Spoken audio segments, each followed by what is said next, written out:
Thank you for your patience. Grab a drink, sit back, and explore the paranormal with us.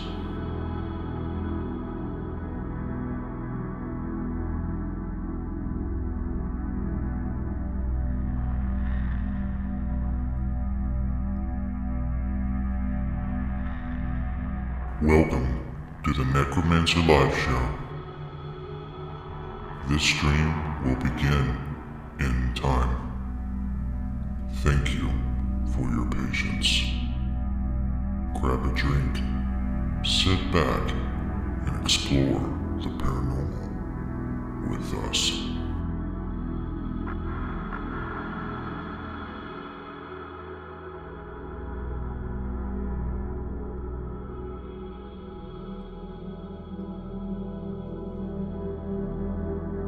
Welcome to the Necromancer Live Show. This stream will begin in time. Thank you for your patience. Grab a drink, sit back, and explore the paranormal with us.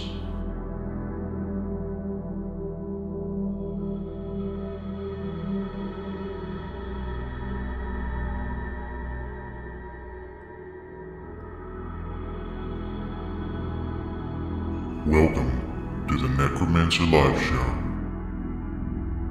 This stream will begin in time. Thank you for your patience. Grab a drink, sit back, and explore the paranormal with us.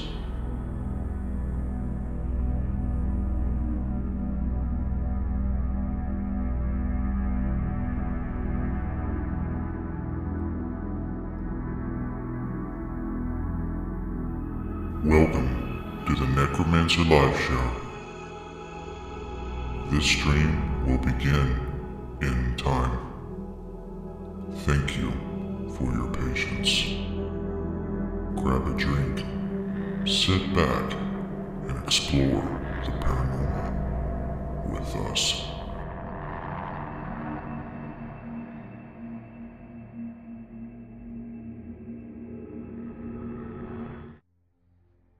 As far back as I can remember, I dreamt of a normal life. A life filled with normal things.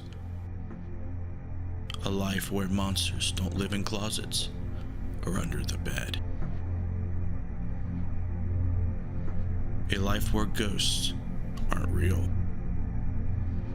I just wanted to be normal. But that didn't happen. It wasn't meant to be. Since my early 20s, I have experienced profound paranormal events that would change my life. Extreme poltergeist activity, living amongst those that have departed this earth in ways unimaginable. It has affected my loved ones and children with no end in sight. I could hear things, see things, and feel things not of this world. I asked myself if this was a gift or a curse. With the help of my mother and close friends, I emerged a paranormal investigator. Since 2013, I have been on a relentless journey to learn about the paranormal. I invite you to follow me into the unknown. Welcome to the Necromancer Live Show.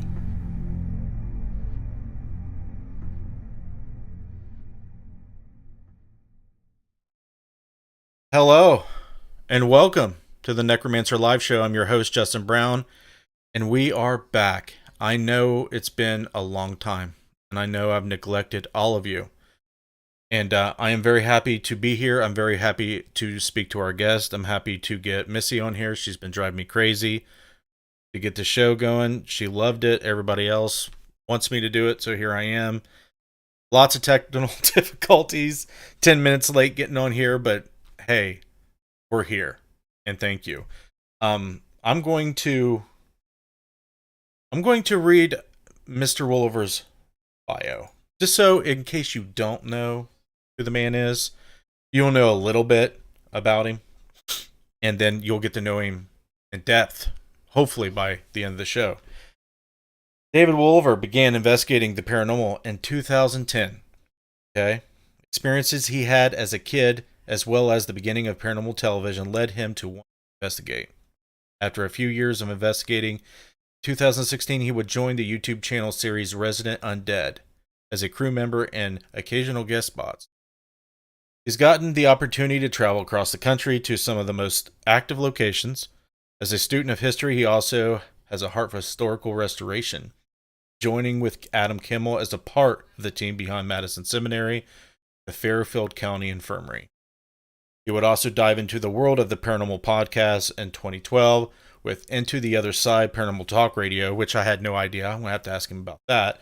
And now is the owner and director of the RU Media Network, which probably has consumed most of his time of late. David's latest project, along with Eric McGill, is a paranormal investigation series titled Our Haunted Minds, which can be found on Facebook and YouTube. Hey, what's going on, guys? We're hanging in there. Yep. That's all that matters.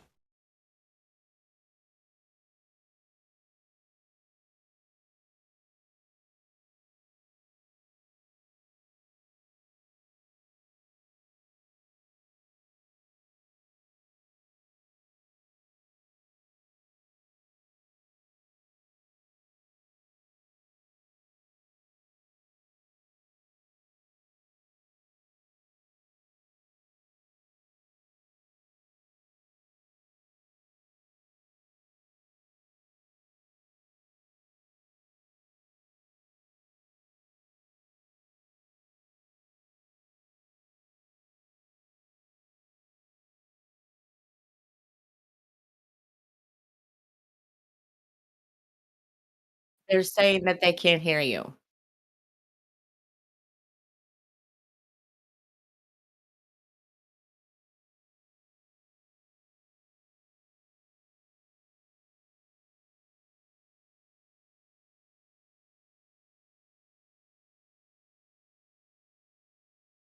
Let's see here. Yeah, it would probably help if I had my USB. See, I'm telling you, I don't have my sources added to the scenes. Let's see if they can hear me now. Let the delay kind of get in there, and we'll see if that works. Here, I'm going to go through the scenes here, and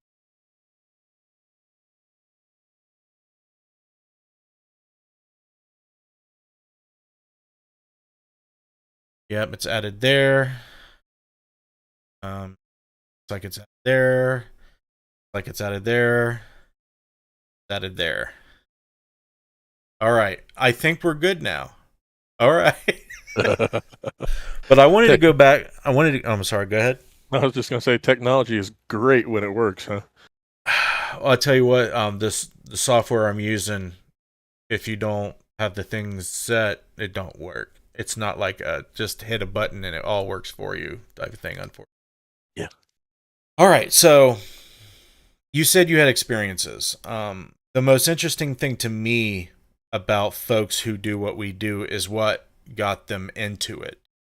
You see a lot of people who lost somebody. You see a lot of people who love to watch it on TV and want to do it for themselves. All kinds of reasons, right? I want to know what happened to you. Let everybody watching that don't already know your origin story, let them know what happened to you and what you experienced. Back when I was younger, probably 6, 7, 8 years old, my sister actually had a very similar experience to me. But it was Christmas time in the house. Back when I was, and the house that my parents still live in to this day was the house that I grew up in, excuse me. It had a lot of weird activity in it. Nothing like crazy or that was like scary or anything like that. It was just kind of weird and odd. But around Christmas time, that energy seemed to ramp it up a little bit. We would have, garland get pulled down off of chandeliers, like wrapped in ways that it shouldn't have been able to come off. It would end up rolled up nice and neat in the middle of the dining room table. Silverware would rustle in the middle of the night. We'd get the smell of like cakes and perfumes all the time. But the weirdest one, the craziest one, the one that really got my attention and piqued my interest when it came to ghosts and spirits, it was getting close to Christmas, probably within that last week. And my parents have this big, fat Christmas tree from like the 80s. It's just like a gaudy tree, especially when they put everything on it. But I came downstairs to grab a drink from the kitchen. And when I came downstairs, they still had the tree and everything lit up in the room that it was in. And I looked over just to look at the tree as I was coming down, because it's a pretty tree. It's fun to look at. And I actually see two figures in period clothing. What I could tell was either the late 1800s, early 1900s. And it was a man and a woman. They were locked arms and they were staring at the Christmas tree. And I made a noise coming down the steps. They both turned and looked at me and then faded. Wow. As crazy as that sounds, that's one of the craziest things that's ever happened to me, and it will be forever burned into my retinas. Especially being that young, it was just like I couldn't, and I didn't tell my parents that for years, because it was just like there's no way that they're even going to remotely believe anything to do with that. But then come to find out, my sister had almost the exact same experience weeks before that. So, yeah, it was crazy growing up there. So, old house? Yeah, it was around, I think the 1880s it was built. That's pretty old. So, you mentioned Christmas quite a lot there. Did it seem to happen more around Christmas? Yes, all the time. Anything like we would have, it was almost like as soon as we would start pulling decorations and just kind of that energy in the atmosphere, I guess, I don't know, with everyone chipping in and having fun, playing music, all this stuff. I don't know if that just heightened everything or what, but it always happened most around Christmas time. I don't know if that was significant or what, but significant enough. Yeah, the theory behind triggers suggests that if you set it up to where it aligns with, a certain point in the past. Okay, and I think it's more in depth than that. And maybe in your case, yeah, you put up the trees, you put up the garland, you decorate, and then the family starts gearing up for the holidays. It starts doing what families do around Christmas. Do you feel like, I know Resident Undead do a lot of era cues and triggers like that, but do you think that they come close to what organically happens in this situation you're talking about, or does it feel like it's much different? I really think in that specific instance, I just think that everything that goes into, especially in my house, Christmas is such a huge deal in my family. It's like the most over the top time of the year when it comes to everything to do with my family. So I can see if we're putting out all that big energy, as to why something might be attracted to that. But I can also see, if this was a family who also just really enjoyed Christmas, even if that's what it is, if ghosts or spirits or whatever it is we're talking to are these past people or people from a different dimension who, is all about Christmas, who the hell knows? But I think that just that the added bonus of Christmas time, maybe it's something that they very much so remember and really enjoy, and that's just when they choose to be the most active. I don't know, but like you said, with the air cues or the ripples that we do, it would probably be similar to that, just straightforward and just Christmas time instead of a twist on Christmas time, But I hope that answered it. I think. Yeah, I think that's about as I think that's as good as you're going to get. It's strange how time seems to be the key. And with your story, I can't help to notice that it's more about time, death, maybe. That makes sense because it looks like your Yeah, times are mixing instead of you're seeing dead people. What do you think about that? it's very possible. I know my parents also share a parking lot with one of the local funeral homes. That's been a funeral home for the majority of its existence, I believe. And we even have almost like going back to that time period of the people that I believe that I saw. If it's like that blip in time or something where it crosses or what have you. Um, there's also we always believed a spirit from the funeral home. It's a big tall guy with what seems to be, the tuxedos with the long tails and a massive black top hat. And we've seen him in their garage. We've seen him on their wraparound porch on the front of the funeral home. And we even had him in our house. But again, it was all around that late fall, winter time. So it's weird. You have to think maybe time has something to do with it. I don't know. I'm just here. But It's hard to know. I mean, it's fun to talk about, and I'm obsessed with thinking about the mechanics of it, why this and how that. And at the end of the day, it's just astonishing that you can experience something like that and have it validated by someone else. You aren't crazy. You know what I mean? yeah. And it becomes life-changing. It was for me. And it puts you in outside of what everybody else calls normal. Yep, So for sure.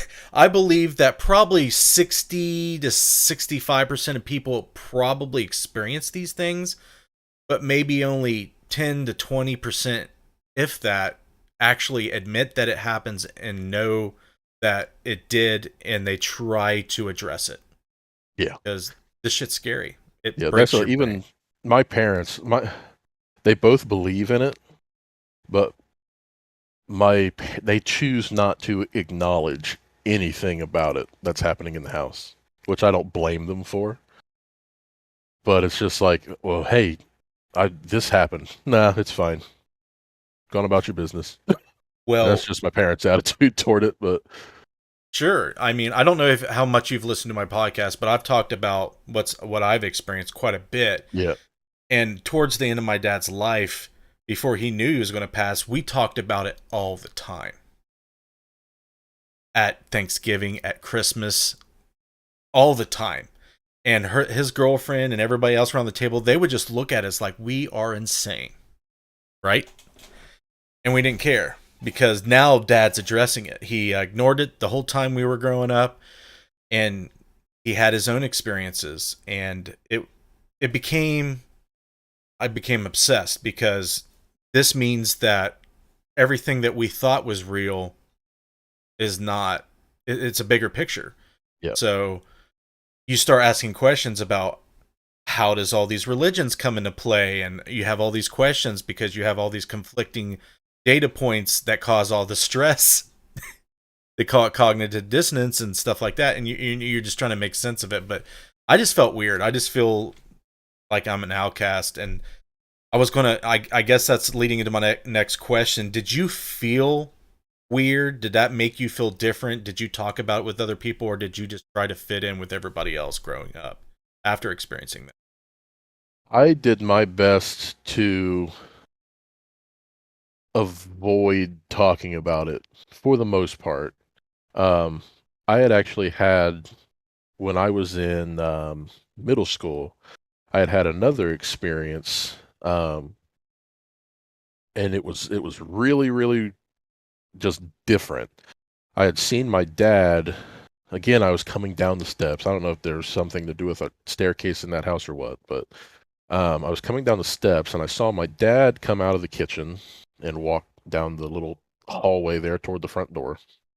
I saw this little brown dog that I'm thinking, did they really go to the pound this morning and adopt another dog?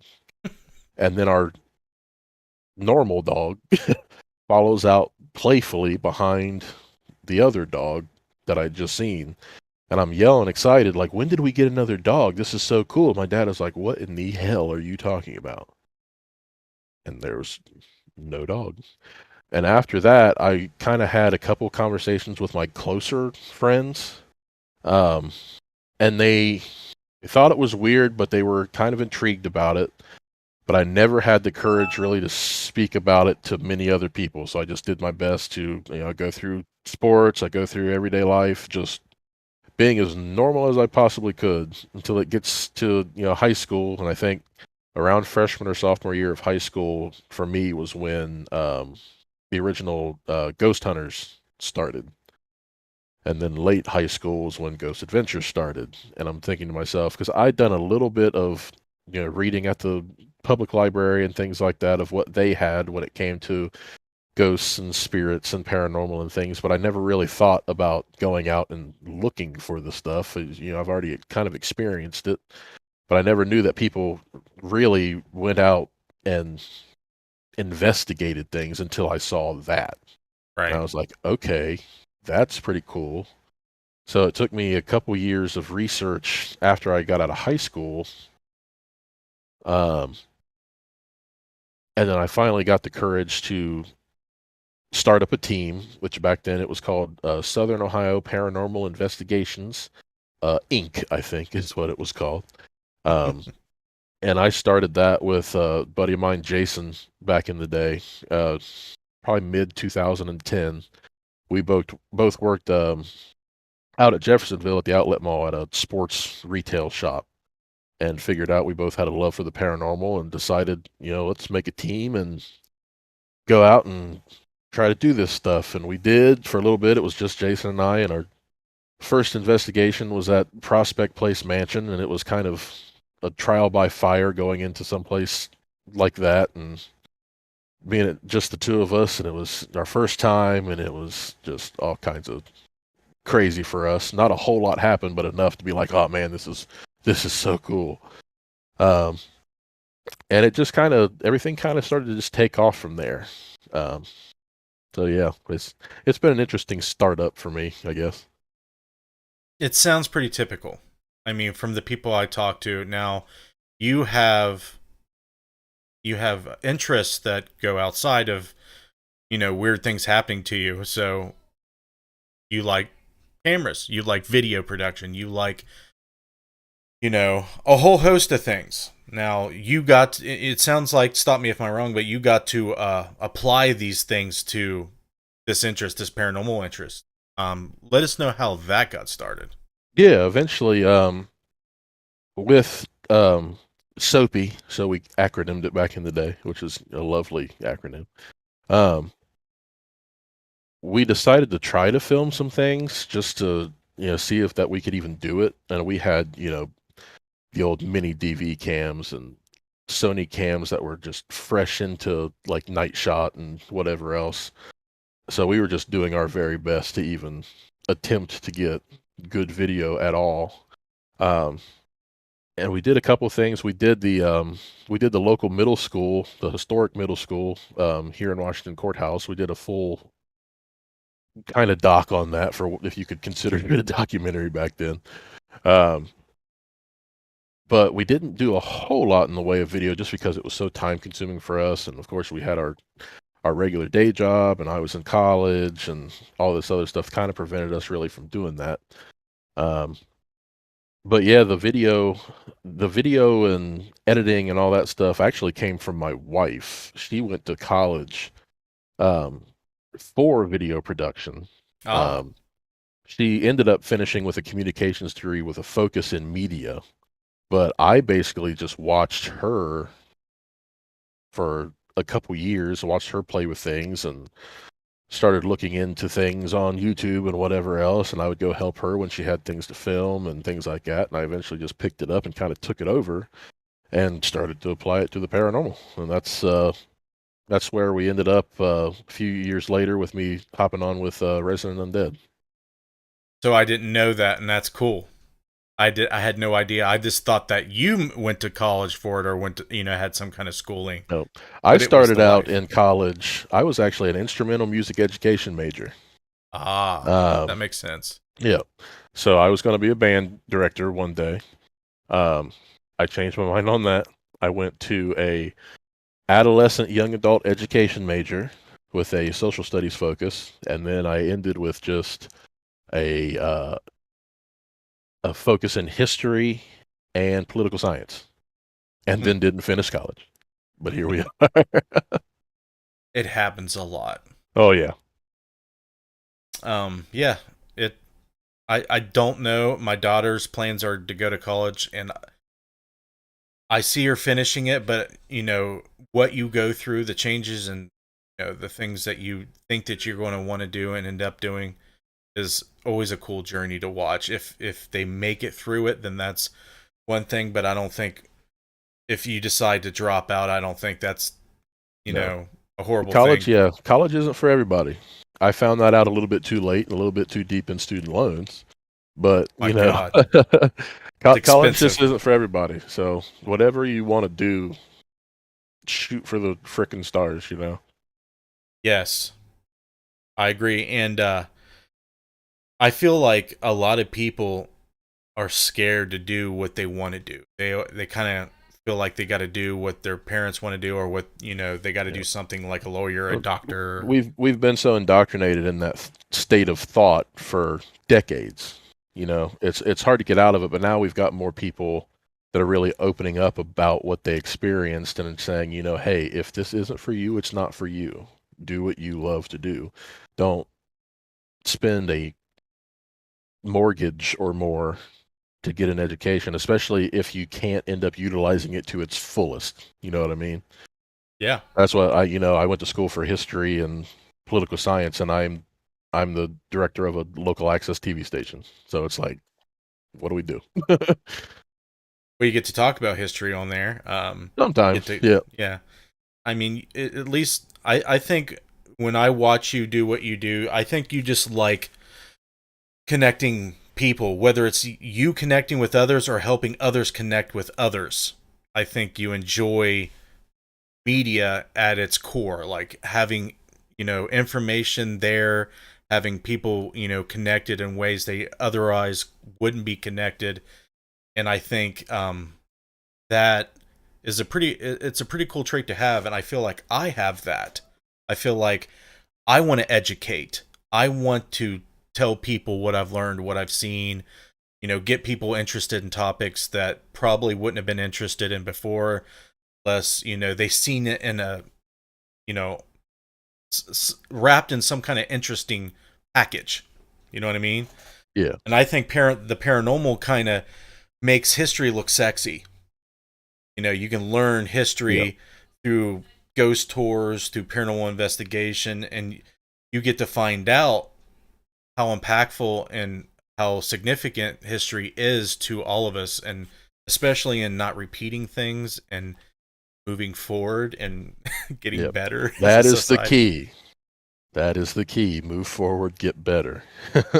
Yeah, and we've had a rough couple years. Yes, we have. And I feel like I've been living in a twilight zone. Yeah, it's almost like it's not real, right? You just hope, like, for me, 2020, 2021, even up till now, it's just like snap my fingers, don't think about it. It's just like, my goodness, I know. What else could possibly happen? Like, what did we do wrong in this particular universe? But it had to have been something pretty bad. Missy, do you want to do some shout outs? Does anybody have any questions or any interest?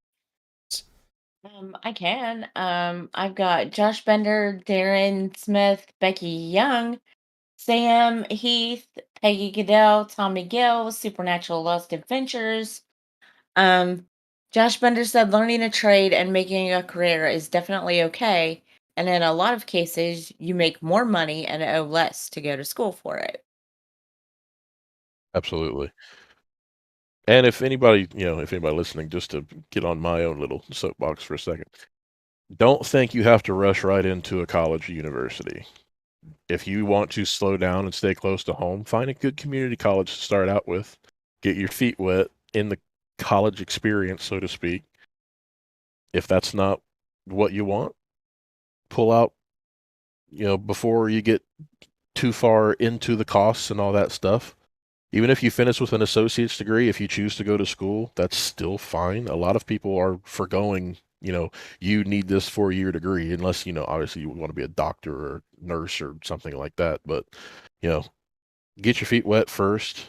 If you don't like it, don't continue doing it. Find what you really love to do. And like we said, move forward and enjoy your life. Enjoy your life. I saw Tommy Gill said hello. Hey, Tommy. Peggy just asked, how's the new show coming along? Oh yeah. Well, are we talking Haunted Minds or the Mysteries Road? I'll go with Mysteries. We're still hanging on to that. I've run into a couple little health problems myself, and waiting for gas to come back down before we really start digging into traveling for that. But that show is going to be called Mysteries of the Road. I'm going to dig into more UFO, cryptid kind of things, side of the paranormal, I think. They're going to get me back in the editing chair, editing something that I really, really want to edit for the first time in quite a long time. So, we'll hopefully UFO get that phenomena is weirder than ever. It's in the mainstream news. Yep. And I never thought that would happen in our life, but here we are. It's Twilight Zone City. Yeah. 2022. Well, it started back in like 5-6 years ago, and it's just wasn't the one of the COVID relief whatever had a stipulation about releasing classified UFO files or something in it also, like a deadline for when they had to release it or something. I was like, okay, that's cool. Vote on relief and UFOs at the same time. Yes. I'm okay with not knowing what the hell's going on, because in my gut, whatever's going on is terrifying. Yeah, that's one of those turn the world completely upside down kind of things. If it turns out that it's what some people believe it is, it takes everything and throws it out the window. Just talk to my mom for 5 minutes, and you won't ever talk. I'll tell you what, I'll spoil a little bit of something. I've had a couple experiences when it came to craft. When I was in high school, a group of friends and I were coming back from a birthday party at Buffalo Wild Wings in Wilmington, Ohio. We were coming straight back up 22, coming back toward Washington Courthouse. And we looked up, and the poles that you see that have like the red lights on it for aircraft and whatever else. Yes. Saw one of those poles, but it literally looked like someone had placed a car in the middle of the pole. Like it had bright white, like it looked like headlights. And we were like, what in the heck is going on?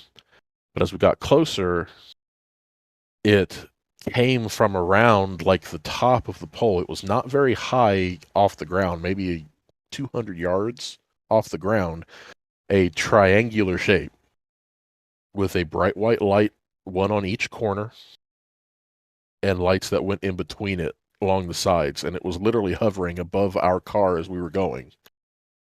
And we were hanging out the windows of the car, driving 60 miles an hour down the highway, looking up at this thing, freaking out. And then after probably 50 seconds or so, it wasn't very long, the thing shoots across a field over the car and is gone. And that was the first experience that nobody has ever believed. No one believes you when you tell them. No, absolutely not. And then another one that I had on my own, It was probably in like 2009, maybe late 2009. There's an area in Fayette County. It's Creek Road, Miami Trace Road. It's just a wooded area, and I would always, just to blow off steam or just get some air, I would go cruise out that road just to see nature, whatever else, keep my mind occupied. And there's a period where there's a point on that road where the foliage kind of overtakes, like the canopies come over across the road a little bit.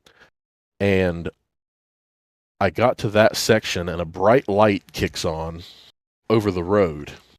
And I look up through the sunroof of what was a 1995 Honda Civic, so a literal POS. I look up and there's just this bright white light, and I'm thinking, oh, it's probably just a helicopter. They're going over looking for whatever they look for when they do those maneuvers at night. And it kind of followed with my car through that entire section. And then the light went away, so I'm thinking, okay, he was just toying with somebody driving or whatever it was, helicopter pilot. And I turn off of Creek Road onto Miami Trace Road. You go across a bridge, across Paint Creek, and then there's a big hill, like a winding hill that you have to drive up and go back down to come off of Miami Trace Road, get onto 41 to go back toward Washington Courthouse. I know nobody who doesn't live in this area is going to know what I'm talking about. But he's that's explaining it like this because we literally I'm explaining it to locals. That's what I'm doing. But I get over the bridge that's on Miami Trace Road, and then the light comes back. And I drive as quickly as that little Civic could up the hill. I get to the very top of the hill, and literally everything on that car shut off. And I coasted down the other side of the hill to a stop. And I literally thought that was the night that I was going to die. I was saying every prayer I could think of. It was pitch black. The lights were not on the car. The car was essentially dead. And I was waiting for someone to smash a window or come and open the door and yank me out and do whatever. I literally thought I was dead. So I sat there. Thought. Yeah, I sat there for what seemed like forever. It was probably only 2-3 minutes, but it seemed like it was forever. And I finally got the courage to reach out and try to start the car again, and it did actually start. And I took off down the road and speeding as fast as that little car would go, and got myself home and didn't sleep for like 2 days. Your guess, how many people you think that's happened to? Oh, I don't know. That was a really crazy experience. I've literally heard that story hundreds of times, not just on TV, but in person. Yeah. Okay, yeah. It was so crazy. I literally thought that was the night that was going to be my last night on Earth. I'm surprised you didn't have any lost time. Honestly, I didn't even pay that much attention. I just knew that I wanted to get home. What would you have done if the craft landed in front of you and Jesus popped? I'm just saying. I tell you what, if anything like that would have happened, you probably wouldn't be talking to me right now. When you said you were praying, I was like, what if Jesus, you know, the people who believe Jesus, flies around in UFOs. Yeah. I'm just like, oh my God. Hate to interrupt, guys. Matthew Bradley said, send me a message if you want current Bigfoot and UFO related activities. Current? Okay. How about you send me a message? Marcus Hogue is watching. And Sean Gilmore just jumped on. He said, look at that beard. Dude. Thanks, Sean. It's growing in. I'm considering just going full blown redneck. I need to start buying flannels, driving around in like an 89 Ford truck or a Chevy. Make sure you go to the store, get you a hot comb, get you some nice oils, pamper it, I need to, dude, because it's bad. I can't stand it. I need to do something. When they wake up in the morning and they've worn their CPAP all night, it's all I don't want to talk about that. In their face. It looked like it's bad. Okay, I don't want to use profanity because I could easily start cussing about it. But It's Go bad. full Josh. Yeah. Josh knows all too well how bad it is. He's got to get up and make sure he showers and does everything you just said, and it's a lot of work. But I think I'm committed at this. I'm committed. So, how did you get hooked up with Resident Undead? How did that happen? I actually originally, I first got into contact with Adam in 2010. The groups started around the same time. I think they started a little bit before we did. And I watched some of the videos that he produced, and it just shot a message off to him on Facebook like, "Hey, you watched your videos? They were pretty cool. Keep up the good work," kind of thing.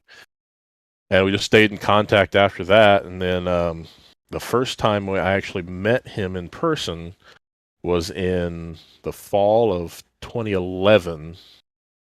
We went to investigate a place called the Calvin Center in Youngstown, Ohio, that they had filmed at, and they wanted someone to come in and see if anything could be validated activity-wise. So we came to investigate it and found some pretty interesting things there. But that was the first time I got to meet him in person. We stayed friends after that. Occasionally I would, help with some audio review if they just weren't hearing or whatever. They would just get a fresh set of ears or whatever else. But all that led up to I would start going on some of the shoots that RU would have. He would invite me for they used to do those sequences called the shock and awes at the beginning of the episode, where it's like a historical kind of sequence, like they would do a Civil War reenactment or a slave capturing the bounty hunter at Prospect Place, like those kind of sequences. And I was in a few of those, and then it came to sometime in 2016, if I remember right, where a return episode to Madison Seminary happened. That's when Adam talked to the owners about the possibility of selling the seminary. And I got to go up with him to Madison to look over the property, find all the damages and all these other things before the sale happens. And then I start getting more involved up at Madison, taking the weekend trips up to clean and to try to fix up things and whatever else. And then shortly after that is when Adam and Rebecca both sat me down and asked me to come on to the film crew as a permanent fixture. So that was 2016, early 2017, I believe. And it's pretty much taken off since then. We are where we are now. So fun little history there. Yeah, I find it interesting how people find each other in that regard.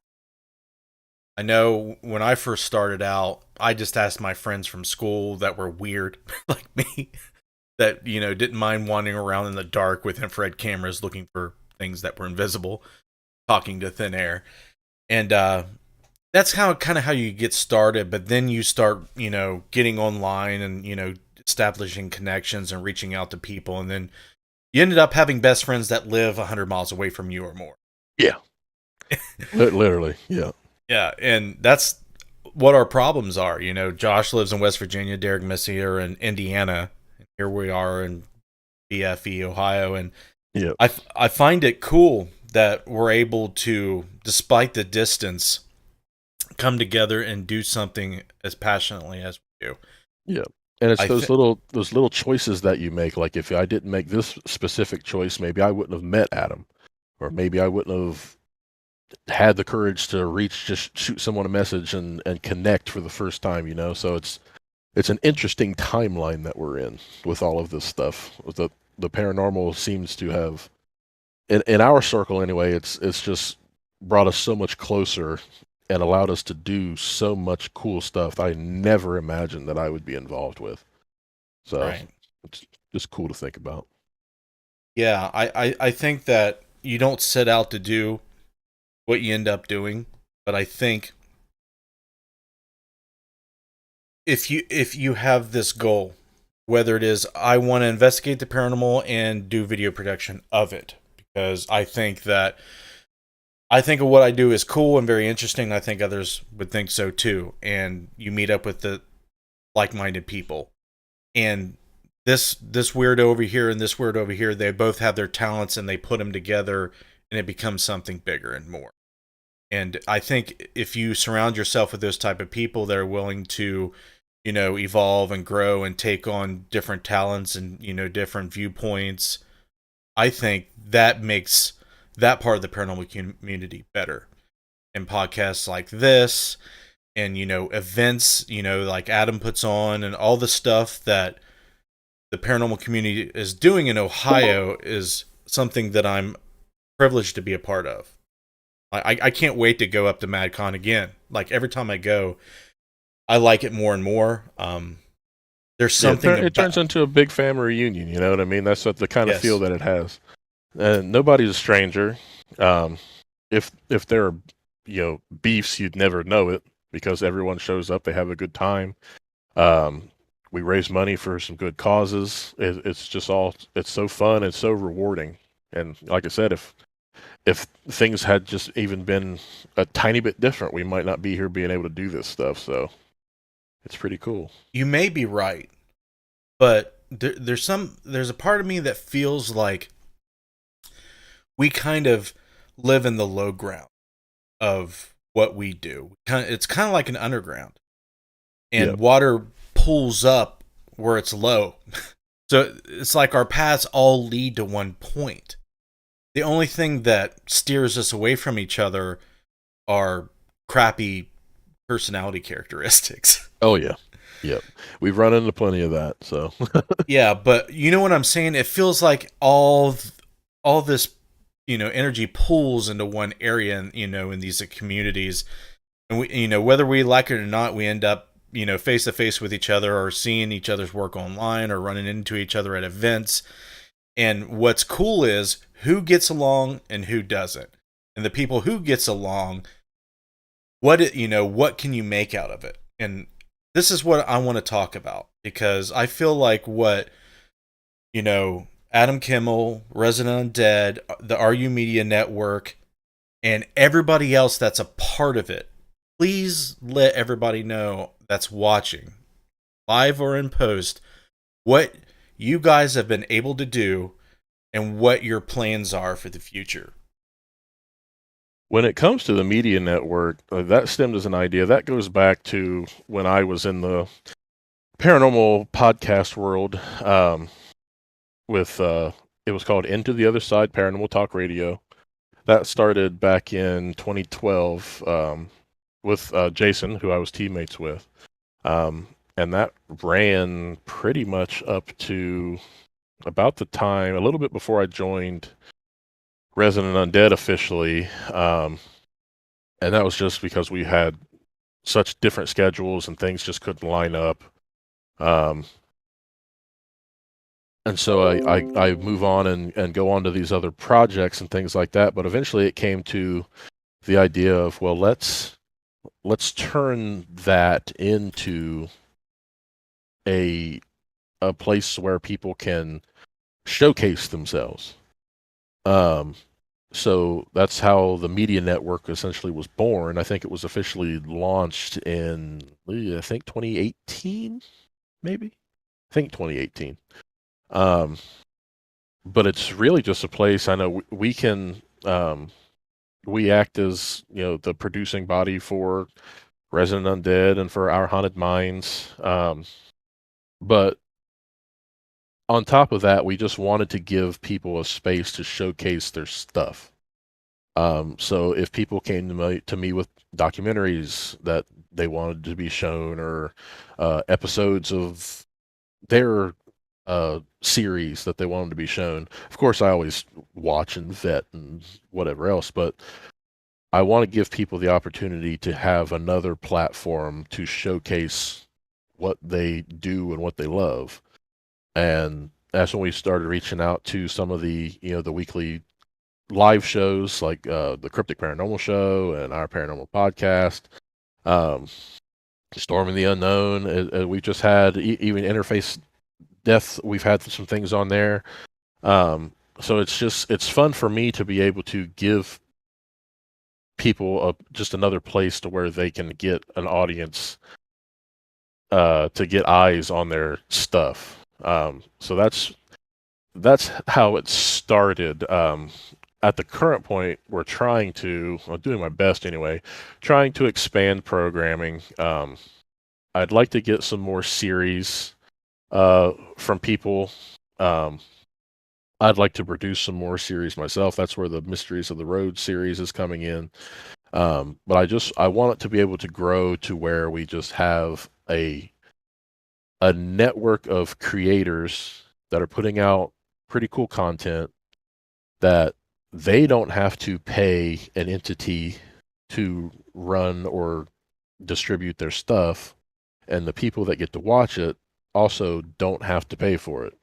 Now, obviously, we do like the Facebook stars, and people can donate or buy shirts or whatever else, but that just kind of keeps the lights on. You know what I mean? But I try to make sure, or my goal is to never have anyone, creator or viewer, to have to pay for the content that they get. So just a fun place to bring everybody together just to watch some cool stuff. And eventually, I'd like to branch out even more and include more than just paranormal stuff. So, the world of, sports, professional wrestling or MMA, things like that, nature or wildlife content, things like that. So, I don't know how soon that will ever happen, but for right now, it's paranormal and we're having fun. So I hope you like weird shit. Yeah. If not, sorry. Yeah, I think it's cool that what you're doing is, there's other people trying to do what you do. You happen to be doing it in my neck of the woods, and I'm glad to be a part of it. Once COVID hit, and then I had to get a new job, and then that job led into a higher up job, and my daughter got into the middle of her high school career and her, high school athletic career, and I had to sacrifice something, and I kind of had to step back for a year or two. And it sucks because a lot of people, looked forward to our content. We were a source, an outlet for them. They got done with their day jobs, or if they had free time, they can consume what we were doing. And it's super rewarding to be able to have people who come to events or meet you in person that's seen you online, and they feel awkward and excited to meet you, dare I say, like it feels like they're meeting a celebrity, but it's not that. It's just an analog they use. It's meeting somebody that you kind of made it into a character in your head because you didn't get to meet him in person. But when you do, it takes away that character out of your head, and it's just like, oh, he's just a normal guy. Yeah. Right? And what we all are is just normal people doing abnormal things. Yeah. That's been one of the coolest things, especially after Eric and I launched our Haunted Minds. People like at MadCon, I had, I'm sorry, I don't remember her name, but I had a little girl that remembered me specifically from the Phillips Folly episode of Resident Undead. And she was so scared to come and meet me. I think she maybe underestimated just how large of a person I was also. But it was really cool. It was, that awkward moment where the mom's like, "Yeah, go meet David. He's over there." And she kind of just walks over, and it's super weird. It's weird, but it's really rewarding at the same time. You don't think about things like that. And in no way do I think I'm, super popular based off of all of this stuff. But it's just neat to be recognized and have someone who enjoys the stuff that you're doing, at the very least. So yeah. So I think this is what we're trying to tell folks is we got the opportunity to do something that we are interested in doing, made it huger than we ever thought we would, and then we shared it with people. they seen what we were doing. They have an interest in it. They want to do what we do. They idolize us for it. And when they meet us, get that. And then we establish friendships and connections and help them do, what we do, which is something that they want to do. You do the public ghost hunts, you do the, flashlight tours, you have people come on and do their content creation. I think we live in a cool time because there's no real separation. And, just like, our paranormal community, we don't really separate ourselves from the at all. We want everybody to be this big, weird family that hangs out and does cool stuff. And, there's no separation. I mean, is that basically how you're feeling? Yeah, I think so. There's, like I said, it's so cool and rewarding to be able to do what we love to do to begin with, which, just started out as just a hobby and a little weekend retreat for most of us, I never imagined in a million years that I would be involved in projects like Resident Undead or Our Haunted Minds, even really the Media Network. I was kind of content with the things that I was doing at the time. There was a point when I even was ready to just be done with the paranormal field. Before I got on to Resident Undead, it kind of rejuvenated my love for all of this and my love for the filmmaking aspect and the editing aspect. And it's, God, I probably sound like a broken record, but it's just so cool.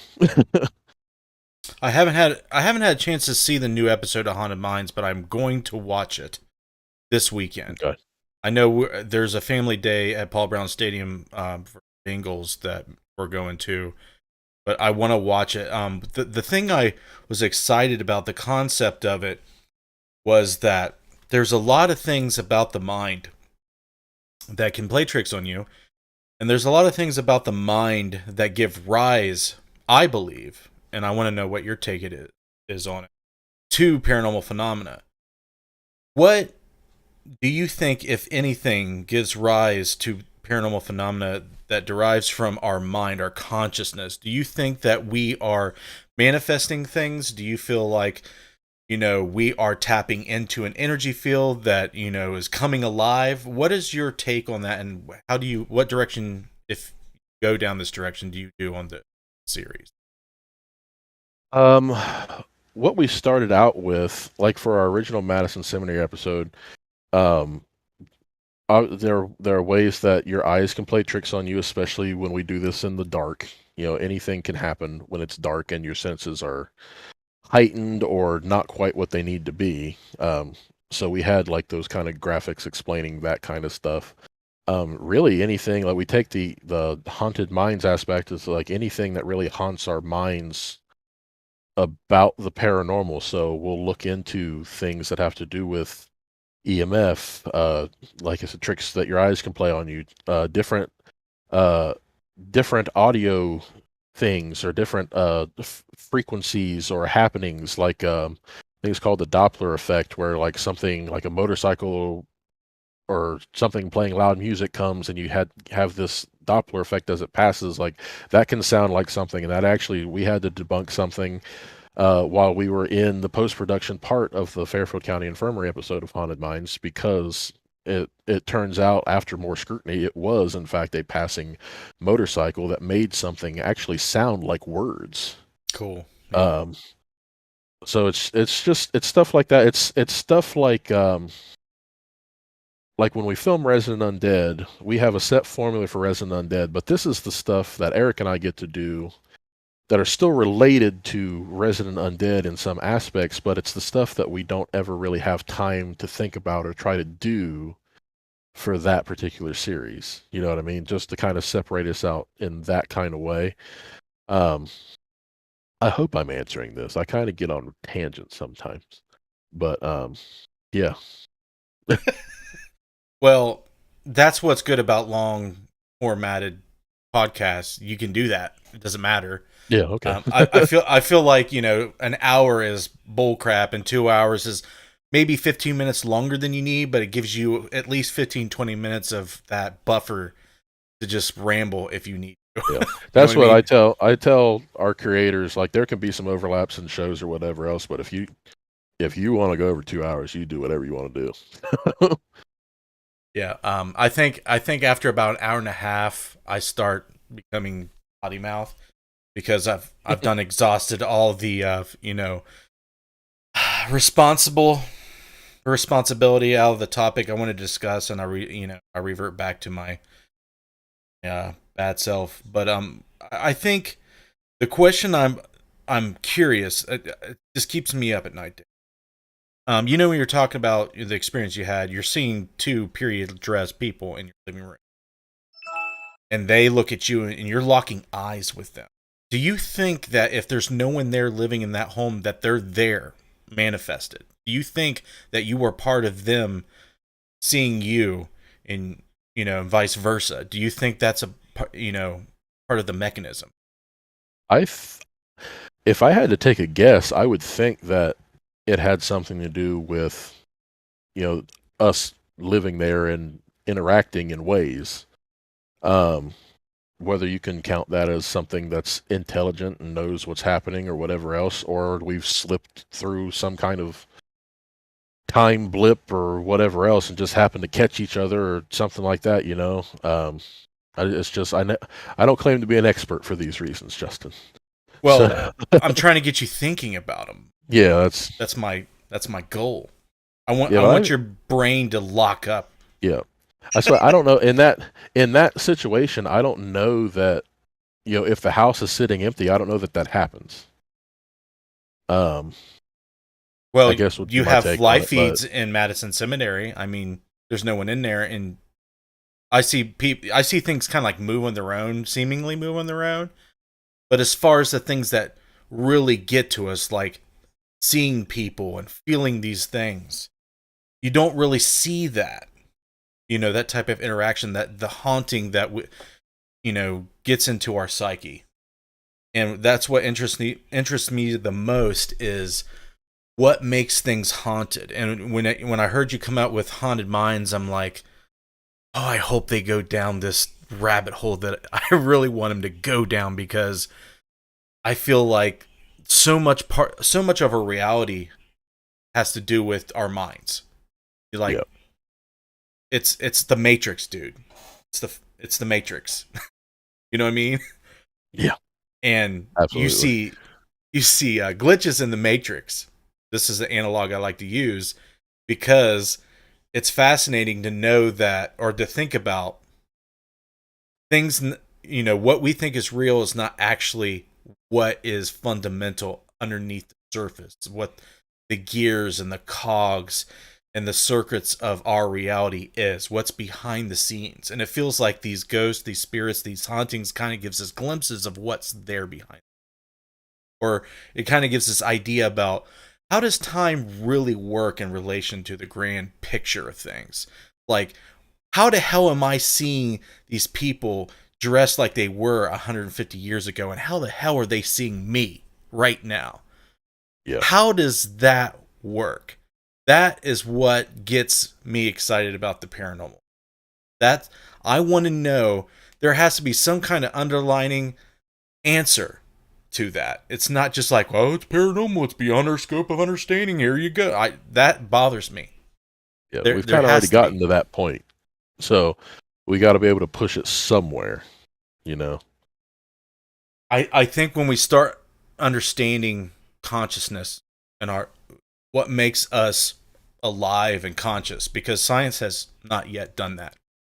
Yeah, yeah. If there's ever a day that this really becomes a full blown field of study outside of those of us who are doing what we currently do, um, I think we'll be able to. I don't know if we'll figure it out in our lifetime, but I think there's somebody along the line that will get this pushed forward into more of the mainstream and a more scientific field of study. Eventually, I think someone will come up with something, but I don't know if it's going to be anytime soon. Well, I hope it is. Missy, do I you hope want to it get is some of the too. comments? Yes. Um, Sean said he likes 2 hours, but it does get long sometimes. John's a talker. Um, John Sullivan and Antonio joined us. And then Sam Thomas said, they say, well, have a spiritual battle one day with good and evil. Is this the beginning, or are we getting ready by learning? Did I say that right? Don't get me started on the battle of good and evil. Don't get me started on it. I And can then talk to you for days. Spirits Talker said, I feel spirits are more in control than what we think. I feel they can't communicate when they probably, what she's saying is that they can communicate when they want to, but when they don't, are they still making fun of us because we want them to communicate and they're not doing it? Okay. I'm going to take a small chunk of the show to get you in TV land out there. You in the comments thinking. Okay. I want you to challenge your beliefs of what you think ghosts and spirits are. I want you to challenge your beliefs of what you think the afterlife is. We're talking about entities without bodies. They don't have eyes, they don't have nose, they don't have the senses we have, the faculties we have. They have energy.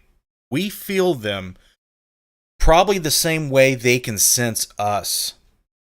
Mostly. Now if you're talking about evolved beings like angels and things like that they're higher vibratory beings, they can see us at a lower dimensional level. That's beyond what anybody can understand and pretty much can explain. Okay? I'm not going to try to explain it to you. I've tried a million times, but it gets exhausting. What I want you to understand is when you don't have a body, what is left? It seems to be pure consciousness. What is pure consciousness? Knowing that you're aware. What are you aware of? How are you sensing? How are you aware? There has to be this unified field of energy. Okay? And that field of the fundamental parts of this energy have to be what drives us as beings. And it seems to be emotion. Bear with me. Why do we observe one-celled organisms constantly mating with each other and replicating? It feels good. So you have to ask yourself, did that life form evolve to make, replicating feel good? So it does it? Or is that just a byproduct of trying to feel good, is replicating? You have to ask yourself that. But I feel like the fundamental thing is emotion. I feel the fundamental thing is driving everything is our ability to have an emotional response to stimuli. So with that being said, there has to be this energy field that we're feeling on a extrasensory level that we're connecting with them. And it just so happens to be bumping into other energy fields that are physical. We can see them. It interacts with the electromagnetic spectrum, light. We can see them. We can see electromagnetic, energy through light and other sources. Just think about it. Think about all that. Okay, and then Sam Thomas asked, what have we individually learned? What would you want to be in the afterlife? Ooh, I'll let you go with this.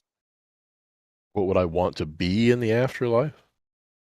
Hell, I don't know if I've ever actually thought about that. I would hope that some part of me has the ability to be able to be whatever it is we're looking for and trying to communicate with. I always tell my friends if I go before them to just have a digital recorder ready because I've got some things that I'll need to say to that you'll understand who it is when you hear it. But I don't know. Hopefully, whatever I turn into post this version of me is able to still communicate or be doing something. I don't want to think that I'm just going to a dark room or something like that. So I hope that answers the question. But it doesn't make any sense that we just stick around and haunt abandoned buildings. No, I would want to go wherever. You know, I would want to go from house to house and scare everyone I know if But that you was would grow possible. tired of that after a while. That's also true. I don't know if I would have that, if I would have the capability to just be able to go wherever, that would, depending on how that would even work in the afterlife, that would be my, I guess I finally get to take all the vacations I wanted to take kind of things. I don't know. Yeah, I guess you're permanently on vacation unless you decide Yeah. to come. And Spirit Stalker asked, she said, I'm still trying to figure out why we haven't seen cavemen and dino spirits too. Do spirits have time limits to be seen as ghosts? No, I've talked to people that've seen done. I might quit on that day. I think, okay, we see what we allow ourselves to see at a point. I think there is a filter. Okay. I think what we see is what we resonate. And what I mean by resonate is, kind of how Dave was talking about his experience around Christmas. Whatever was there at a different time was resonating in that place he was at with him and his family. There was a resonance. Okay? There was a connection, and it transcended and reached space. And so, if you resonate with T-Rex, let me know. Okay? Chances are you don't. And that's probably why you don't see it. There are freakazoids out there that do see that stuff, and they don't choose to, but they get to anyway. But for the most part, people see what they connect to. Whether it be Asian, what have you. There's some type of resonance. What's your thoughts on that, Dave? Yeah, I can see that. Like, so if there's been certain locations, for example, that we've gone to, that I feel like I have a different connection to the space than the people around me do, if that makes sense. Oh, yeah. Like with Phillips Folly, the Kentucky slave house down in Maysville, Kentucky. Like, of course, everyone with RU has their own, personalities and things that are a part of them when we're doing shoots or whatever else. But it was such a different feeling for me walking into that property, and feeling the energy of it. So I think I definitely resonated more in that aspect. Same with like Prospect Place and a couple of, I connect pretty well with Madison and FCI now. So I think, yeah, each individual person is going to resonate completely different within a space as to what they're going to feel or see or anything like that. So, yeah, I can agree with that. If you really feel like you resonate with the dinosaur, then you probably are going to see those kind of things. Yeah, you're 7 years old, though. Yeah, well, that or we talk about the thought form theories and things like that, like using Sarah from Madison Seminary as an example. Like, is that even a little girl named Sarah, or after years of people going into that space and just talking about it that kind of way, like did all those people from when the previous owners started letting people hunt and telling those stories, like, is that just, did we create something or did we not, We create So, everything. yeah. We are thought forms. We are named, and we are shaped in who we are by others, for the most part. I mean, I strongly believe that. I think most of the paranormal stuff that we are experiencing is that to a degree. I mean, there is some type of base entity there or energy, just like we are. There's a base to us, but then there is a shaping.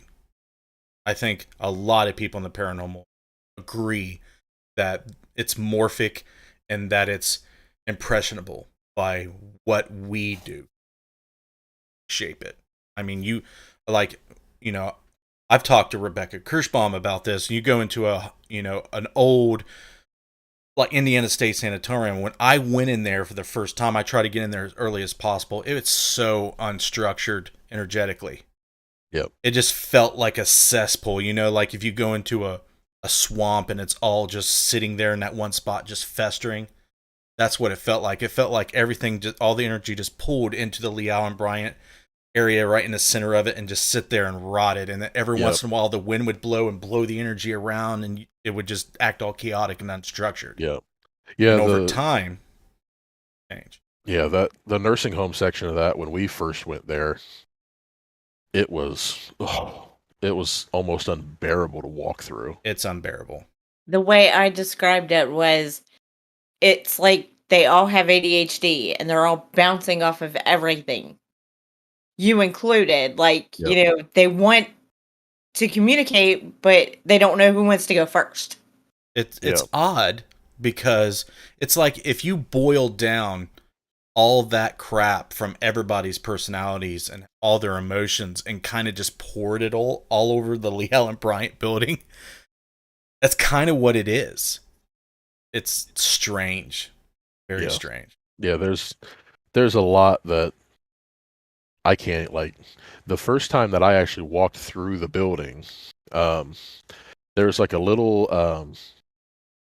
I forget quite where it is. It might be closer to the 5-story building. But there's like a kitchen area with a big, range hood and whatever else. I walked through there, and literally within, I was only in the building for probably 10, 15 minutes, and just a severe burning down the back of my neck. And turns out something, I don't think I ran into anything, but something left a big ass scratch down the back of my neck. And I don't know, I don't even know how to realize. I've been scratched before, but it was always when something was happening. You know what I mean? With just walking through the building and essentially doing nothing but being there. Like, and that was spooky. And then the energy gets shifted after that, and it's like, oh, I don't even want to be in here anymore. But you did at the same. Yeah, kind of. Why is it? Why do we do what we do? I mean, I know you experience things, and you kind of, you want to know what we're chasing the dragon. We want to experience it again. We want to understand. We want to have constant validation that it is a real thing that we're experiencing. What keeps you going? Why is it, do you think, that we are just obsessed and driven to do this crap? For me, it's about the ability to tell someone's story who is unable to, just from studying history. That's I like learning about people's past. So in my brain, the reason that I keep going is I want to be able to figure out how to further or better communicate with whatever's going on. So I have the ability to tell others about that specific story, if that makes sense. That's kind of the reason why I've stuck with the filmmaking part of it also. Just for the fact of there's so much that you can tell from the past within what we do. And I like to be able to bring that to more people than just us on the ground, if that makes sense. Yeah, I think what you're trying to say is you're trying to flush out who you are, and by connecting with not only the past but the present. Yeah, merging everything to see how well it turns out, I guess. So the reason I asked you that, because I get this feeling from most people in the paranormal. They're incredibly nostalgic, most of them. They love history. They love looking into the past and looking at something with age to it. They're connecting. They want to bring that to the present and then, manifest it into reality, into the present. And I believe That's what hauntings are.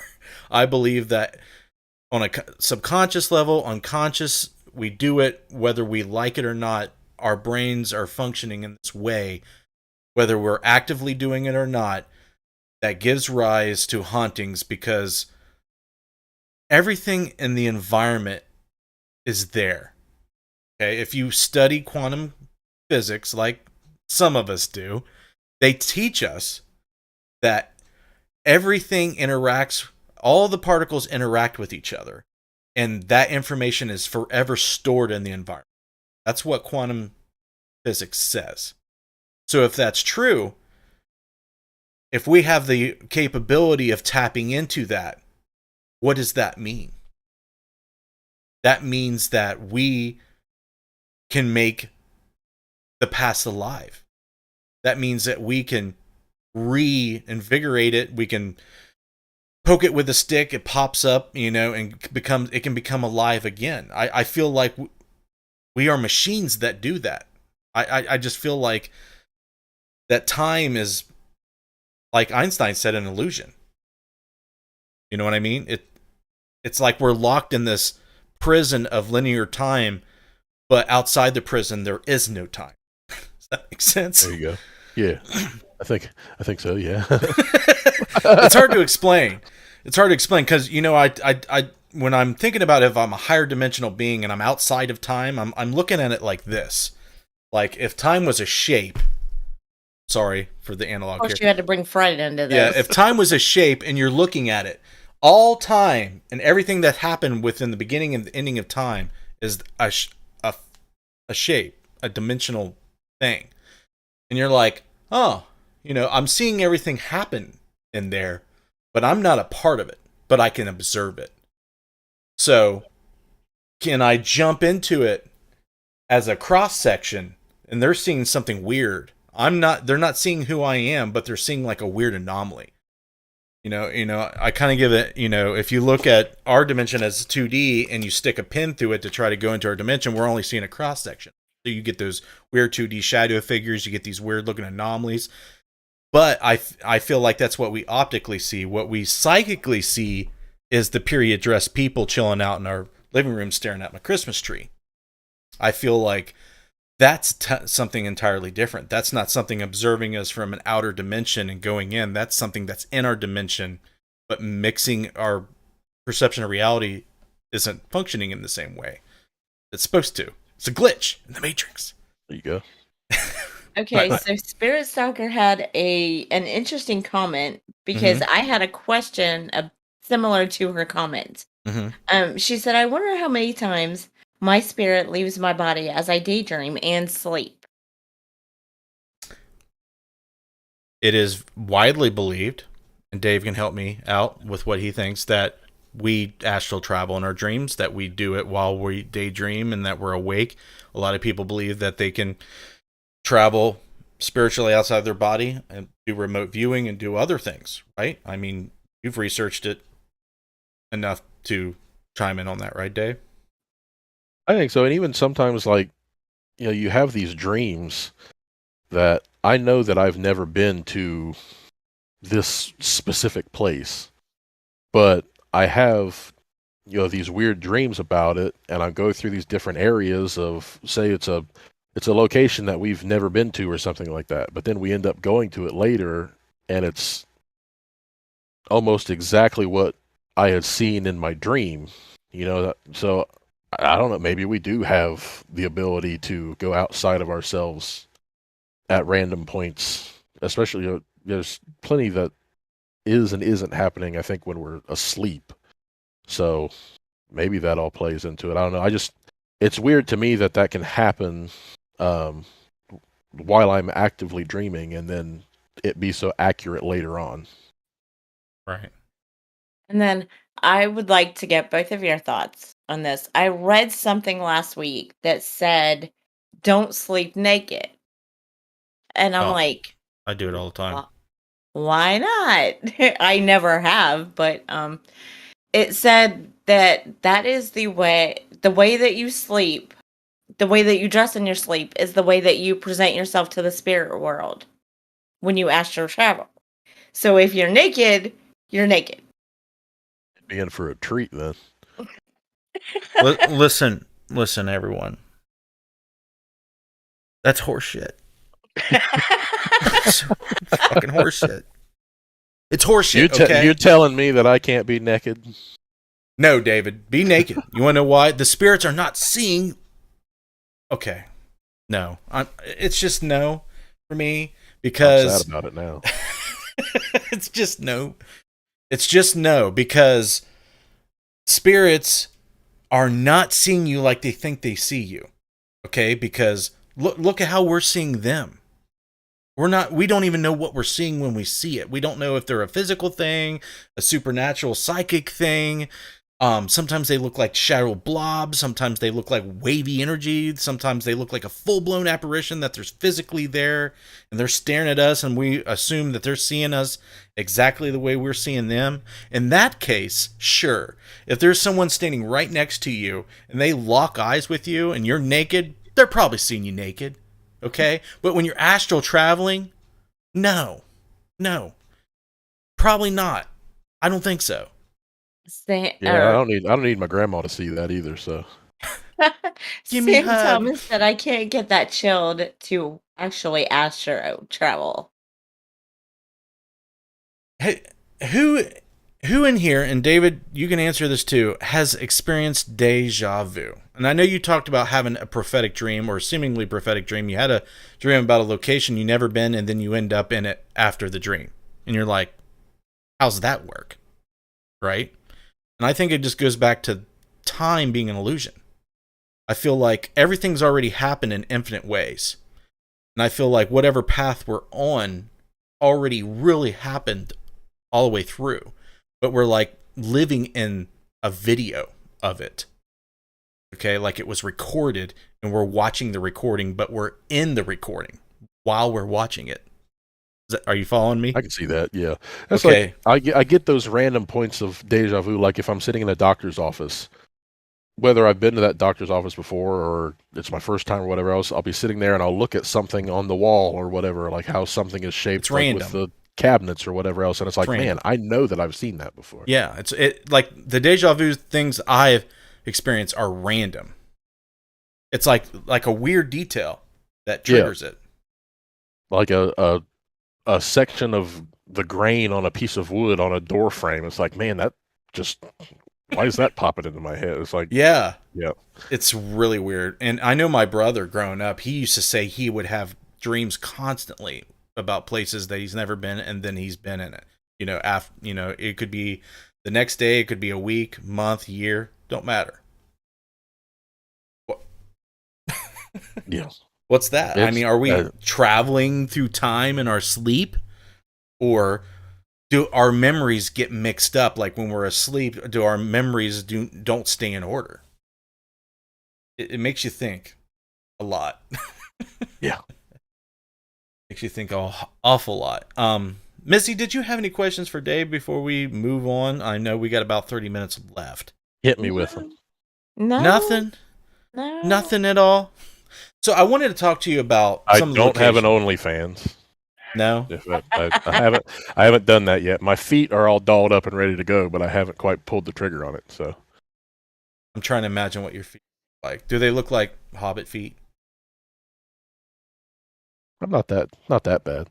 I can let them get that bad if you would like it. It'll cost you $10. $10 a month. There you go. So, all right. Is that your new Patreon, Justin? No, it's not happening. Nope. No, I know that Madison Seminary is unique. Yes. Why do you think so? I mean, we've between me and you, we've probably seen, I don't know, 20, 30 dozen locations at least. Why is Madison Seminary unique?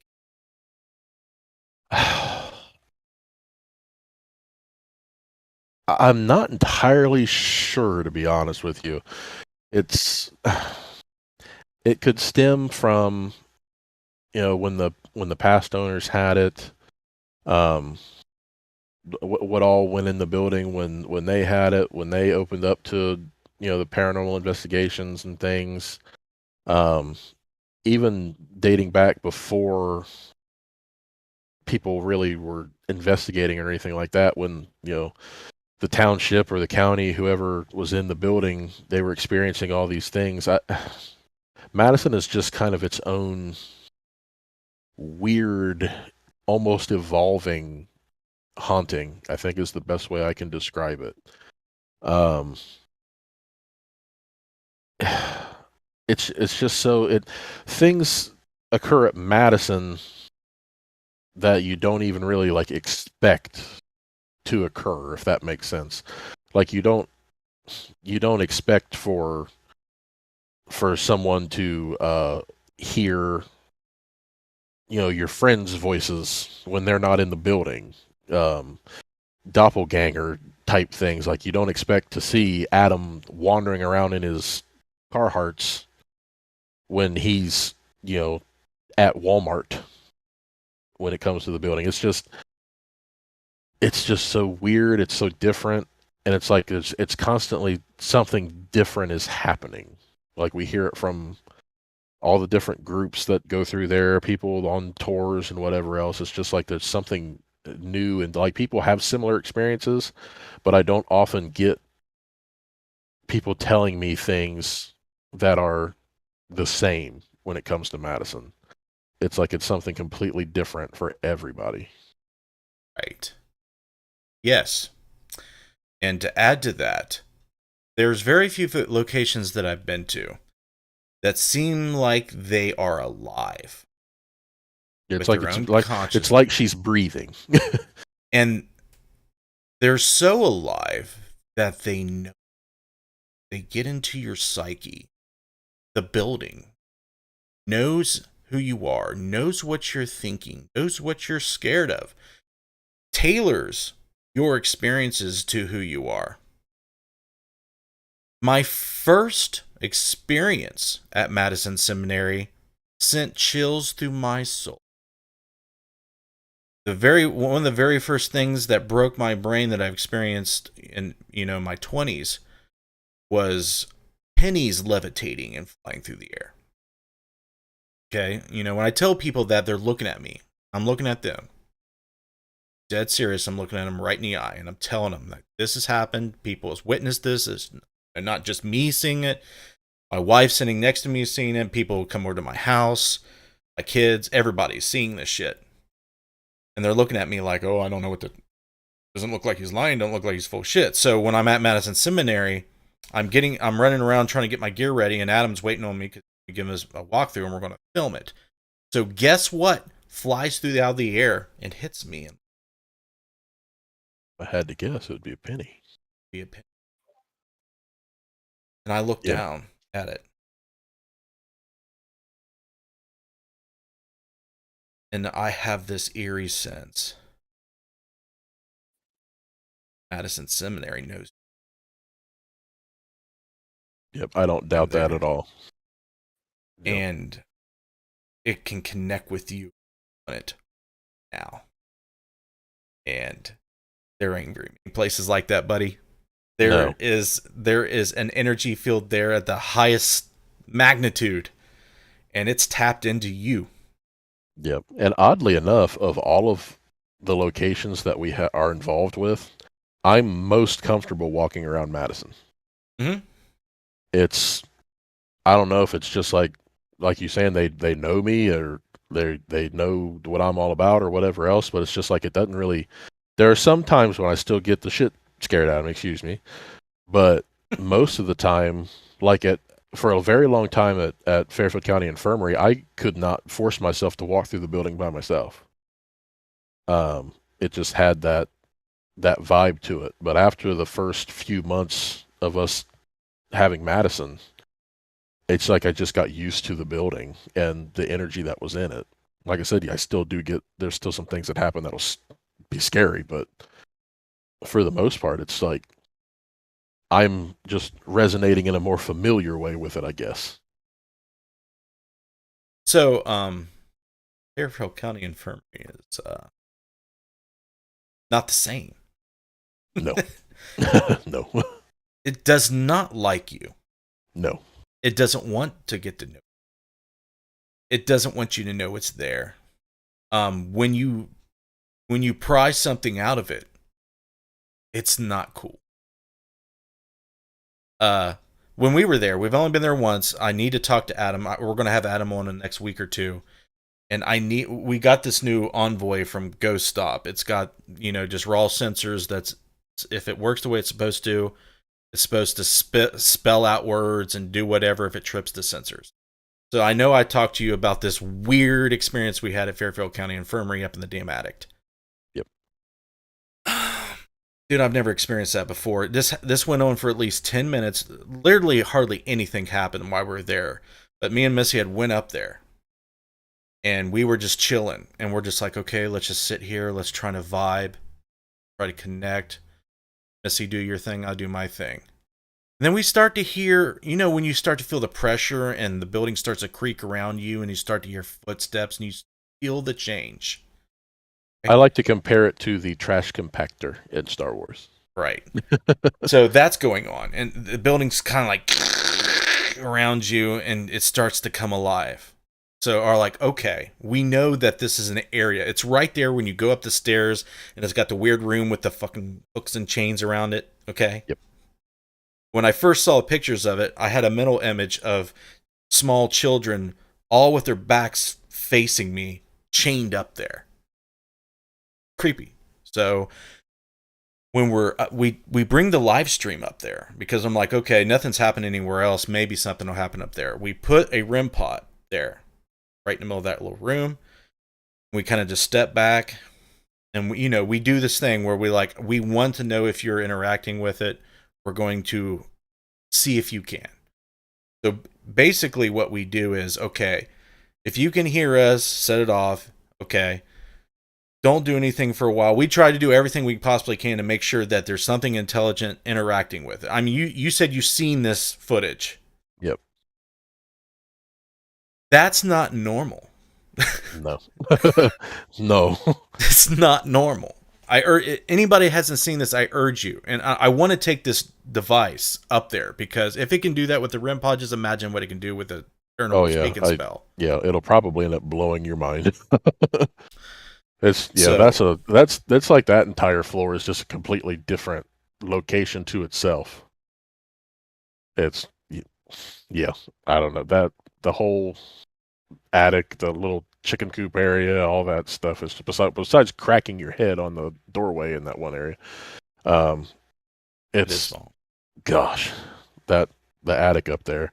And I won't, since you're going to watch the Haunted Minds episode this week, I won't spoil it, but Fairfield was one of those times. I feel better in Fairfield now after the fact, but there's some stuff that I don't even like to really talk about it, other than we weren't even going to include it in the episode, but we ended up including it, and it was just scary, is what I'll tell you.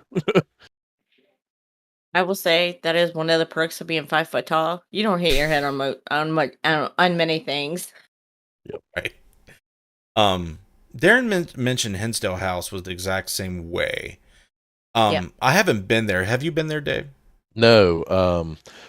RU filmed up there, and we've got an episode from there, but I was not. It was kind of a last-minute decision, and I had prior commitments with the TV station here, so I did not get to go up for that one. But I heard some gnarly things about it, so.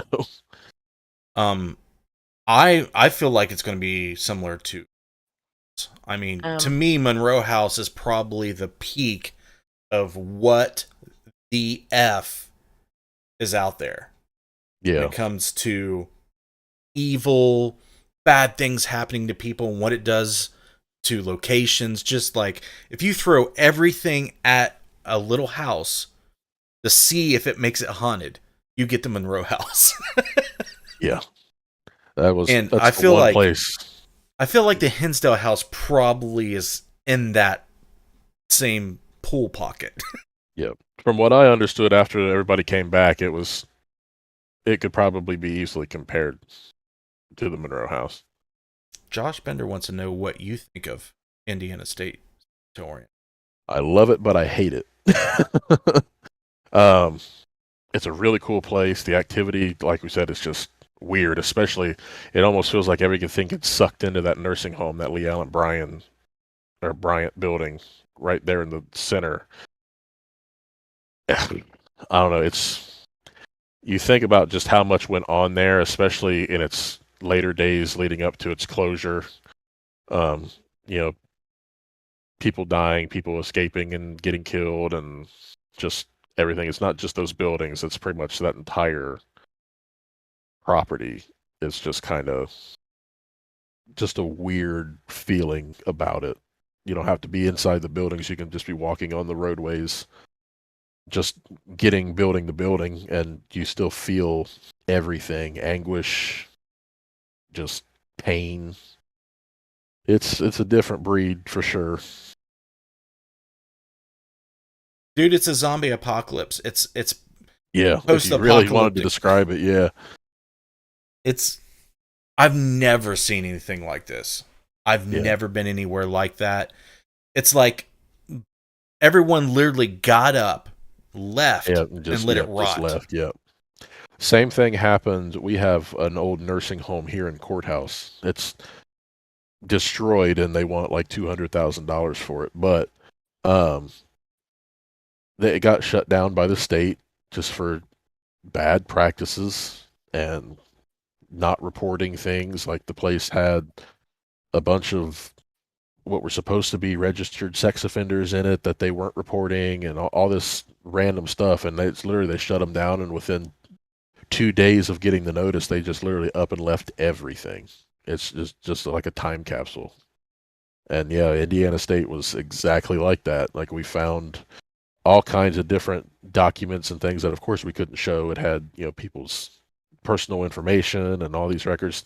The state was supposed to come in and clear all of that stuff out and get it shredded or burned or whatever they were going to do with it. But did you see the Polaroids of the patient abuse down by the morgue? I did not. I took pictures of it and we filmed it. Now, we found the people, of course, on YouTube land think that we planted them or whatever else, but we did find like some drawings of things. And there's no way really to tell how fresh they were, because in some areas you'd find papers and things that looked like they were old and been weathered and stuff. But in other parts of the building, you would find this stuff that looked like it was literally just done yesterday. Yes. So now, it closed down in like 2010, right? 11, something 10. like that, yeah. Yeah. I'll admit, when I watched that, I'm like, man, that looks weird. That looks fishy. But when you go there, you don't think it's weird. Yeah, because there's so much stuff that we found like that. Like I said, you would think that stuff would be weathered and have moss growing on it from the water damage or whatever else. But there are some sections where the stuff literally looks like it was just left there and hasn't been touched or had anything done with it. Kids have went in there and filmed movies. Kids have been going in and out of there for the last decade. Yeah. When we were there last, we've been there twice. We had some teenagers walking on us, and we had to get them out of there. But I think some of that stuff might have been put there either, their props or just put there by other people coming into the location. It's hard to know where that came from. Yeah, like it could have been a patient that was in there at one point, and it's just some of their random drawings or whatever else. But the way it looked, it seemed like it would, if it was that, it would have been in its late days, before the shutdown or whatever else. But yeah, it's like some parts of it are so much more weathered and destroyed, for obvious reasons, if there's holes in the roof or whatever else. But then there's some parts of it that are just almost pristine, other than the vandalism and what have you. But it's just weird. I was trying to swallow Justin. He fell into the earth. I fell in, where the TB hospital used to be by the admin. Oh, yeah. Yeah, I fell through the freaking earth. Yeah, I think Addie fell through a manhole back around there somewhere, too. Spirit Stalker 52 wants to know, you think the demon house in Gary, Indiana was... actually haunted. It was kind of funny because my wife, Mara, and I, during the pandemic, got us our Discovery Plus and sat down and watched The Demon House. And there are parts of it that I could see and I could kind of get into maybe the idea that there was at least something happening there. Was it as extreme as what it was portrayed to be? I don't know. I can't accurately give an opinion on that without having been there, but there are parts of it that you can see, yeah, maybe, and there's other parts like to know that it's a family that maybe didn't feel like paying their rent anymore and they make up something and take off or whatever else. But there was a lot of weird stuff with it, but I don't know how much I can speak to its validity or not. Yeah, what was interesting to me was the people that work for the city that witnessed the kid the doctors witnessed the kid walking up the. Yeah, that was like, you don't just have, especially people, because these type of people usually aren't that invested in it, or especially like city workers and things like that. They're not usually the ones that are going to come out and be like, hey, yeah, this is crazy, this happened, whatever else. So it kind of adds some legitimacy to it in that regard, I think. But you just never know when it comes to, the guy's a master at production, so you never really know. Right, here's my answer to you, Spirit. You have a haunted location, paranormal phenomena happening. The thing about the paranormal is it doesn't do what you want to do when you want it. So you get Zach Baggins in there. I call him Baggins, Burley Baggins. Yes. And it's not going to do what he wants it to do when he does it. So he just tweaks it, a little bit of production, blah, blah, blah, magic in there. That shot at the end where his camera goes out of focus on the bed and you see the shadow. I wanted to jump through the screen, stab him in the face for faking that. You know what scene I'm talking about at the very end? That's fake. That's movie magic. He should have tried to do a better job of faking it, but that was just really bad. But that's my answer. I mean, the documentary did what it intended to do, I think, was just kind of like a shock doc kind of a thing, but yeah, as to the validity of the actual paranormal in it, there could have been something. The dude also had months to do all of this stuff, whereas, the most we ever have is 48 hours to get things accomplished. This guy, it was his property by that point, so he could do whatever the hell he wanted for however long it was standing. So, yep. I mean, yeah. You want my thoughts on it? No, shut up. No, go ahead. Coming from a former Ghost Adventures fan, I think she was causing what was going on in the house, and then he built it up from there. Because if it was that haunted, he would not have burned it. He would not have had it torn down. Because it screamed money to him. It was in Gary, Indiana, right? Yeah. I don't know. Even if he would have opened that up to people, I don't know how many people he would have actually gotten, besides like super Zach fans. Right. Gary is just not a good place to be. Right. So I don't know how many Indiana, people would choose to go there. It used to be a nuclear missile place. It still is. It still is? Yeah, oh yeah. Okay. I mean, that you're in an area probably with the most highest strangeness in the Midwest. Okay? The amount of UFO sightings around Gary, Indiana is enough to make you say nope, mm-mm. Yeah. So I also don't want, like, the last time I even I remember, well, I don't remember if I'd actually gone through Gary or not, but my wife and her family were driving to Chicago to get on a flight to go out to see family on the West Coast. And they drove through Gary, and her older brother had, like, it's like, why did you take a route through Gary? If you get like if you get to a stop sign or a stoplight, just don't stop. Just keep driving. Because they were literally like they had stopped and like people were coming out from around corners and fences with like crowbars and shit. Like they were Damn. going to come and attack the vehicle. So it's just like that's not a place I would want to be spending the night trying to film something personally. What's up, John? Nice for you. We're heading towards the end. I don't want to have you on here too much longer, Dave. Is there anything that you want to drive traffic to, promote, anything at all? I just check out the RU Media Network. You can find us on Facebook and YouTube. There might be a TikTok. I think there might be a TikTok. I don't remember. But Rebecca has a TikTok.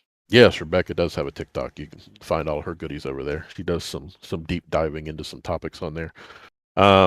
Resident Undead as usual, Facebook and YouTube, youtube.com/Adam Kimmel for all the past episodes of Resident Undead.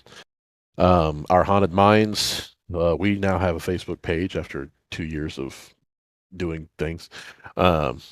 But you can find those videos or those episodes of Our Haunted Minds on YouTube as well. If you just search for Our Haunted Minds or anything like that, you can find me on Facebook and Instagram and TikTok and wherever else I am. But hope to meet all of you coming up at the cons and things. ISS Con at Indiana State Sanatorium, and then later on MadCon again up at Madison Seminary. Yes, please go to the paranormal conventions. They need everybody's help to help save the locations, to help drive revenue into the causes that they're generating money for. I will definitely be at MadCon. I think that's going to be even more fun than the previous years. I don't know why, but I just have a feeling it's going to be better. This year feels a little different. I think there's a lighter tone in the air, so to speak. So, well, I think you kind of have to learn, some things with those. Having like paranormal teams host events at these paracons can seem like really super cool on paper, but then when you actually do it a few times, it doesn't always pan out.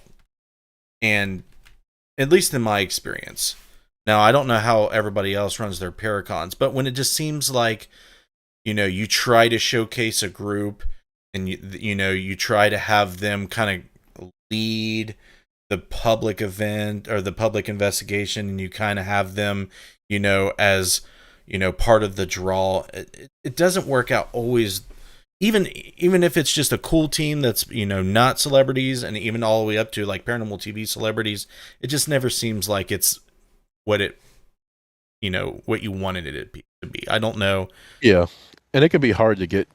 Sometimes the special guests you bring in don't always click with everyone, and it's just kind of the nature of the beast. By that point, there'll be people who don't completely work out how you were hoping or expecting, and you still just try to have a good time with it. Like I said, it's less about the people who are going to be coming and more about the causes behind the events themselves. So we like to focus on that more, but the more folks you can bring in with some of these people to learn about those causes, the better. So I actually want to talk to Adam about an idea I have. If the only thing is, I don't know if I have to do it. But as soon as I mention it to him, I know that he's probably thought about it. As soon as I mention it to him, I know that he's going to like the idea. I'm not going to spill it here, but just you saying that it needs to be more about the causes, I think there's something we could do about that. The problem is having the time to do it the way we want to do it.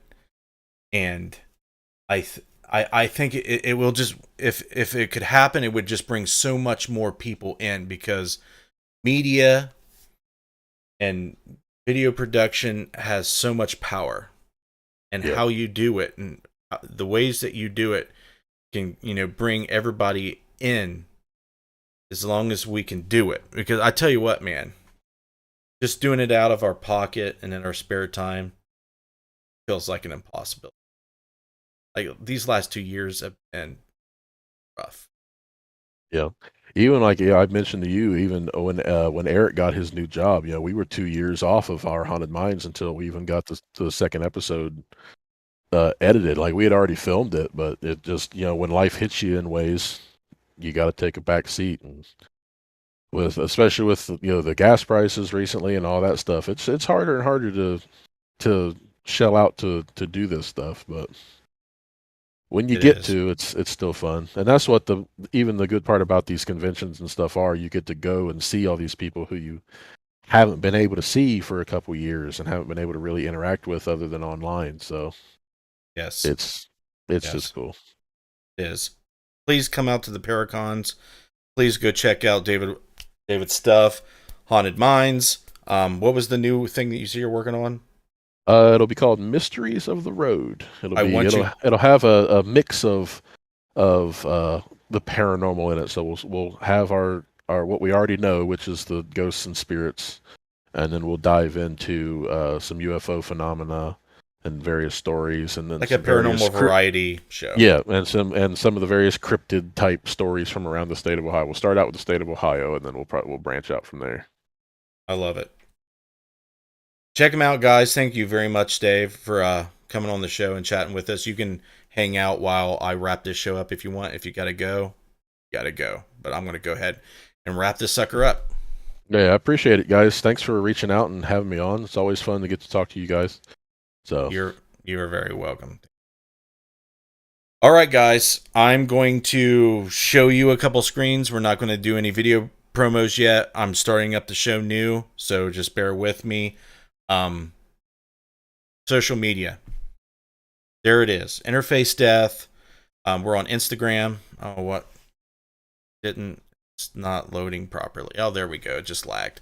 So you can find all of our stuff at the links on the screen. Please check those out. Please check out everything that we mentioned for David Woolever. It helps us out tremendously when we have traffic driven to these areas. Patreon. Okay, I'll link it again. If you want our paranormal content to stay and grow, Patreon's the best way to do it. If you just want to do PayPal donations, you can do that. But Patreon, that way you can get rewarded and all the exclusive content can go to one place that you can go check it out.